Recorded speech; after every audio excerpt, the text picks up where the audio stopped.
ನಮಸ್ಕಾರ. ಈ ನಿಮ್ಮ ಶುಕ್ರದಶೆ ನ್ಯೂಸ್ ಸಪ್ರೇಟ್ ಚಾನಲನ್ನು ತಪ್ಪದೇ ಸಬ್ಸ್ಕ್ರೈಬ್ ಮಾಡಿ. ನಾನು ಸಂಪಾದಕ ಎಂ ರಾಜಪ್ಪ ವ್ಯಾಸನಹಳ್ಳಿ. ಸುಮಾರು ವರ್ಷಗಳಿಂದ ಅಲೆಮಾರಿ ಕುಟುಂಬದವರು ಗುಡಿಸಲು ಮತ್ತು ಟೆಂಟ್ಗಳಲ್ಲಿ ಜೋಪಾಡಿಗಳಲ್ಲಿ ವಾಸಿಸಿಕೊಂಡು ಬಂದಂತ ಅಲೆಮಾರಿ ಕುಟುಂಬದವರಿಗೆ ಶಾಶ್ವತ ನಿವೇಶನ ಭಾಗ್ಯ ನೀಡಿ ಹಕ್ಕುಪತ್ರ ವಿತರಣೆ ಮಾಡಿದ್ದೇವೆ ಎಂದು ಶಾಸಕ ಬಿ ದೇವೇಂದ್ರಪ್ಪ ವಿಶ್ವಾಸ ವ್ಯಕ್ತಪಡಿಸಿದ್ದಾರೆ. ನೆರವು ಅನ್ನಂತ ಕಾರ್ಯಕ್ರಮದಡಿಯಲ್ಲಿ ಉಳ್ಳವರು ಇಲ್ಲದವರಿಗೆ ಒಂದು ದಿನದ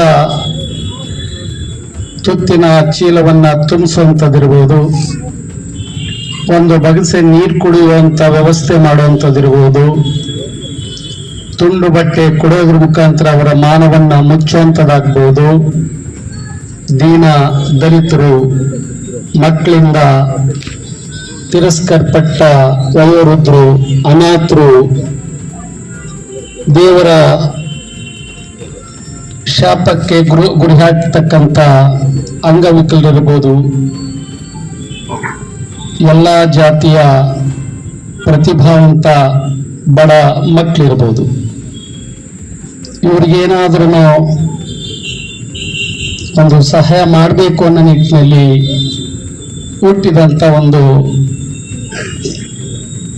ಸಮಿತಿ ನೊಂದವರಿಗೆ ನೆರವು ಅನ್ನಂಥ ಒಂದು ಕಾರ್ಯಕ್ರಮ. ಅದರ ಅಡಿಯಲ್ಲಿ ಇವತ್ತು ಈ ವೇದಿಕೆ ನಿರ್ಮಾಣ ಆಗಿದೆ. ಆ ಕಾರಣಕ್ಕೋಸ್ಕರ ನಮ್ಮ ಕಾರ್ಯಕರ್ತರು ಈ ವೇದಿಕೆ ಮೇಲೆ ಮತ್ತು ವೇದಿಕೆ ಮುಂಭಾಗದಲ್ಲಿರ್ತಕ್ಕಂಥ ಎಲ್ಲವರ ಕಡೆ ಭಿಕ್ಷೆಯನ್ನು ಎತ್ತಿ ಈ ನೊಂದವರಿಗೆ ನೆರವು, ನಿಮ್ಮ ಕೈಲಾದ ದೇಣಿಗೆಯನ್ನ ಕೊಡಬೇಕು. ಮೊದಲನೇ ಬಾರಿ ನನ್ನಿಂದಲೇ ಇದನ್ನ ನಾನು ಆಗ್ತಾ ಇದ್ದೀನಿ. ನಮ್ಮ ಕಾರ್ಯಕರ್ತರು ಆ ಭಾಗಕ್ಕೆ ಹೋಗಿ ಆ ಕಡೆ ಇನ್ನೊಬ್ಬರಿಗೆ ದಯಮಾಡಿ ಗಲಾಟೆ ಮಾಡಬೇಡಿ. ಇಷ್ಟ ಇದ್ದರೂ ಶಾಂತವಾಗಿ ಕೊಡುವಂಥ ಕೆಲಸ ಮಾಡಿ. ಅನಿಯನಿಗೂಡಿದರೆ ಹಳ್ಳ, ತೆನೆಗೂಡಿದರೆ ಬಳ್ಳ ಅನ್ನೋ ನಿಟ್ಟಿನಲ್ಲಿ ಈ ಕಾರ್ಯಕ್ರಮ ಪ್ರಾರಂಭ ಆಗ್ತದೆ. ವೇದಿಕೆ ಮೇಲೆ ಇರ್ತಕ್ಕಂಥ ಎಲ್ಲ ಮುಖಂಡರೇ, ವೇದಿಕೆ ಮುಂಭಾಗದಲ್ಲಿರ್ತಕ್ಕಂಥ ಎಲ್ಲ ನಾಗರಿಕ ಬಂಧುಗಳೇ, ವಿಶೇಷವಾಗಿ ಏನು ಇವತ್ತು ಯಾವ ತಪ್ಪನ್ನು ಮಾಡಿ ಬಡವಾಗಿ ಹುಟ್ಟೋದು ತಪ್ಪಲ್ಲ, ಬಡವಾಗಿ ಸಾಯೋದು ತಪ್ಪು. ಹಾಗಾಗಿ ನಿಮಗೆ ಯಾವುದೇ ಆಧಾರ ಇಲ್ಲದೇ ಇಲ್ಲಿಯವರೆಗೆ ಹೆಸರಿಗೆ ಮನುಷ್ಯರಾದರೂ, ನೋಡಕ್ಕೆ ಮನುಷ್ಯರಾದರೂ, ಪ್ರಾಣಿಗಳ ರೀತಿಯಲ್ಲಿ ನೀವು ಇಲ್ಲಿವರೆಗೆ ಬದುಕನ್ನು ನಡೆಸಿದ್ರಿ. ಇನ್ನು ಮುಂದೆ ನಾವು ನಿಮ್ಮನ್ನು ಮನುಷ್ಯರಾಗಿ ನೋಡುವಂಥ ಕೆಲಸ ಮಾಡ್ತೀವಿ ಅಂತ ಆ ಒಂದು ವೇದಿಕೆಯಿಂದ ಮುಖ್ಯವಾಹಿನಿಗೆ ನಿಮ್ಮನ್ನ ಬರಮಾಡಿಕೊಂಡು ಇವತ್ತು ಹಕ್ಕುಪತ್ರ ಪಡೆಯುವಂಥ ನಿಟ್ಟಿನಲ್ಲಿ ಆಗಮಿಸಿರ್ತಕ್ಕಂಥ ಎಲ್ಲ ಕೊರಚ, ಸಿಂಧೋಳಿ, ಸುಡ್ಗಾಡ್ ಸಿದ್ಧ, ಸಿಳ್ಳಿ ಖ್ಯಾತ, ಮೇದಾರ ಈ ವರ್ಗಕ್ಕೆ ಸೇರಿದಂಥ 36 ಫಲಾನುಭವಿಗಳಿಗೆ ಹಕ್ಕುಪತ್ರ ನೀಡುವಂಥ ಒಂದು ಕೆಲಸವನ್ನು ನಾವು ಮಾಡ್ತಾ ಇದೀವಿ ಅಂತ ಸೇರಿದಂಥ ಎಲ್ಲ ಸಮಾಜದ ಬಂಧುಗಳೇ, ನಾಗರಿಕ ಬಂಧುಗಳೇ, ಮಾಧ್ಯಮ ಮಿತ್ರರೇ, ಒಂದು ಕಾರ್ಯಕ್ರಮ ರಾಜ್ಯದಲ್ಲಿ ದಯಮಾಡಿ ಯಾರು ಗಲಾಟೆ ಮಾಡಬಾರ್ದು.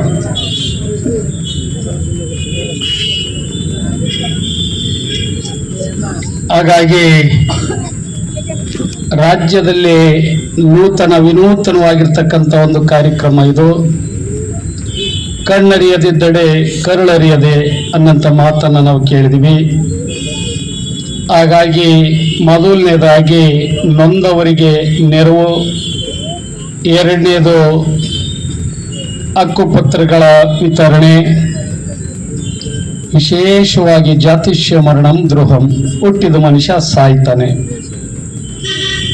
ಅವನ್ನ ಅಂತ್ಯ ಸಂಸ್ಕಾರ ನೀವು ಹೋಗಪ್ಪ ಅಲ್ಲಿ ಕಲೆಕ್ಟ್ ಮಾಡಿ ಎಷ್ಟಾಗಿದೆ ನೋಡಿ ಸಂಬಂಧಪಟ್ಟ ಕಾರ್ಯದರ್ಶಿ ಕಡೆ ಮುಟ್ಸುವಂಥ ಕೆಲಸ ಮಾಡು. ಅಲ್ಲಿ ಕಲೆಕ್ಟ್ ಮಾಡಿ ಇಲ್ಲಿ ಅನೌನ್ಸ್ ಮಾಡಿ. ಅದಾದಮೇಲೆ ಇವತ್ತು ಮುಕ್ತಿ ವಾಹನ, ವೈಕುಂಠ ವಾಹನ, ಅಂತ್ಯ ಸಂಸ್ಕಾರಕ್ಕೆ ಕೊಡುವಂಥದ್ದು.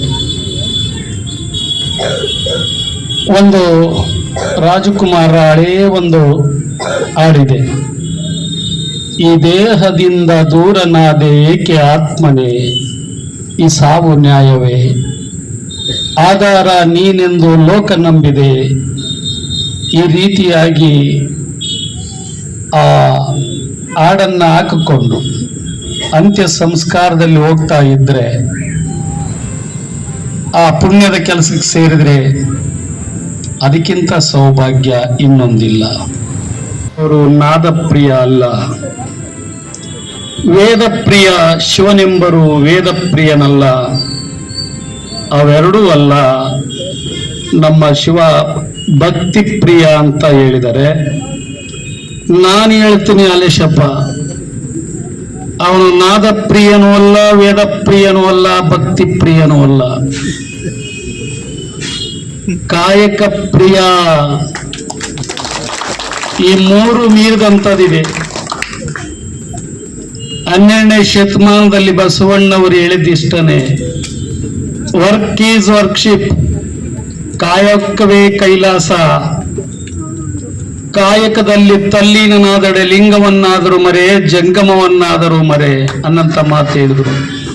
ನನಗೆ ನಿಜವಾಗ್ಲೂ ಇವತ್ತು ಖುಷಿ, ಈ ವೇದಿಕೆಯಲ್ಲಿ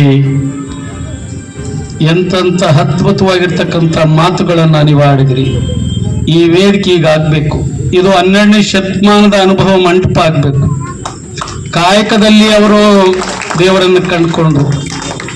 ಇನ್ನು ಮುಂದೆ ನಾವು ಮಾತನಾಡೋದು, ಎಲ್ಲರೂ ಮಾತಾಡಿದ್ದು ಮುಗಿದಾಗಿದೆ, ಉಪದೇಶ ಕೊಟ್ಟಾಗಿದೆ, ಅದರ ಅಗತ್ಯತೆ ನಮಗಿಲ್ಲ. ಈಗ ಉಳಿಯೋದು ಅನುಷ್ಠಾನ ಮಾತ್ರ ಬಾಕಿ ಇದೆ. ಹಾಗಾಗಿ ಕಾಯಕ ಕಡೆ ಒತ್ತು ಕೊಡಬೇಕಾಗಿದೆ ನಾವು. ಇದು ಕೇವಲ ಇನ್ನ 3 ವರ್ಷ. ನಾನು ಮೊನ್ನೆ ಫಾರಿನ್ಗೆ ಹೋದಾಗ ಇಬ್ಬರು ಮಾಜಿ ಶಾಸಕರು ಒಂದು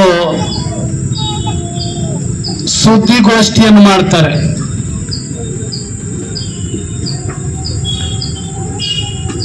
ಮಾಡಿ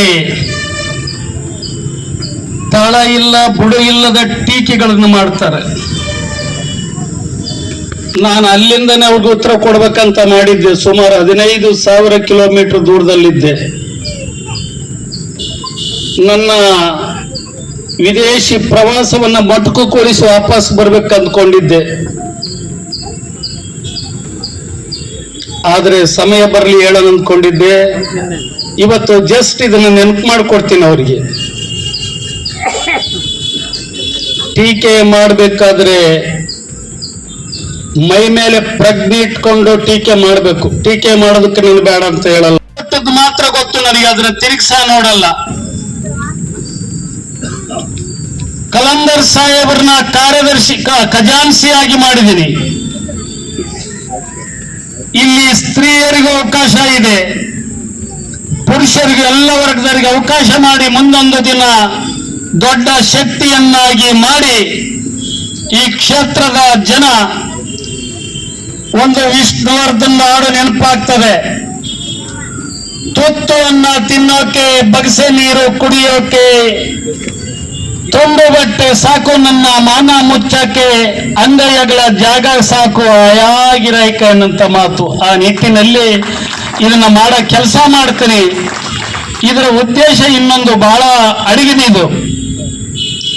ಇಲ್ಲಿ ಭಾರತ ದೇಶ ಅಂದ್ರೆ ಅನೇಕ ರೀತಿಯ ಕುಲ, ಜನ, ಹೆಣ್ಣು, ಗಂಡು, ಧರ್ಮ ಅನೇಕತೆಯಿಂದ ಏಕತೆ ಕೂಡಿದ ದೇಶ. ಹಾಗಾಗಿ ಈ ರೀತಿಯಾಗಿ ದಾನ ಧರ್ಮ ಮಾಡೋದು ಒಳ್ಳೆಯದು ಅಥವಾ ಕೆಟ್ಟದ್ದು? ಇದರಿಂದ ಪುಣ್ಯ ಬರ್ತದೋ ಪಾಪ ಬರ್ತದೋ?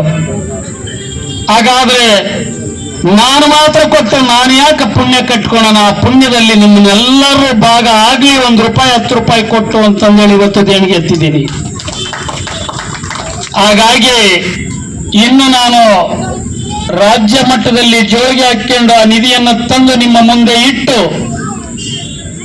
ಅವರು ಒಂದು ಸಮಿತಿ ಮಾಡಿ ಯಾರು ನಿಜವಾಗ್ಲೂ ಕಷ್ಟದಲ್ಲಿದ್ದಾರೋ ಅವರಿಗೆ ಕೈಲಾದ ಒಂದು ದೇಣಿಗೆ ಮುಖಾಂತರ ಕೊಡುವಂತ ಕೆಲಸ ನಾವು ಮಾಡ್ತೀವಿ. ಈ ಸಮಿತಿ ಮಾಡ್ತದೆ, ಮುಂದೆ ಎಮ್ಮರವಾಗಿ ಬೆಳೀತದೆ.